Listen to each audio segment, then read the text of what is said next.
সফলতার গল্প, মাল্টার সমাহার, ভিয়েতনাম মাল্টা। সেপ্টেম্বর মাস আমার ভিয়েতনাম মাল্টা গাছে আপনারা দেখতে পাচ্ছেন যে কত সুন্দর ফুল ফুটেছে।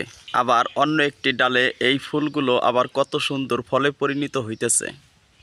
আবার একই গাছে কত বড় বড় ভিয়েতনাম মাল্টা আছে। এই মাল্টাগুলো প্রায় 320 গ্রাম করে ওজন হয়েছে।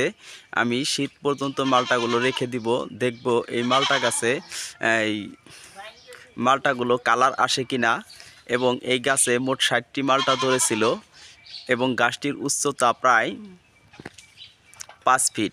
আমি এ পর্যন্ত 42 পিস মাল্টা বিভিন্ন বন্ধুবান্ধব, আত্মীয় স্বজন এবং শুভাকাঙ্ক্ষীদের মাল্টা খাওয়াইছি। এখন আমার গাছে প্রায় 18 পিসের মতো মাল্টা আছে। দেখা যাক শীত পর্যন্ত এই মাল্টাগুলোর কীরকম কালার আসে। মাল্টার সাইজগুলো মোটামুটি আছে। এক একটা মাল্টা প্রায় 320 গ্রাম করে ওজন হয়েছে, দেখেন।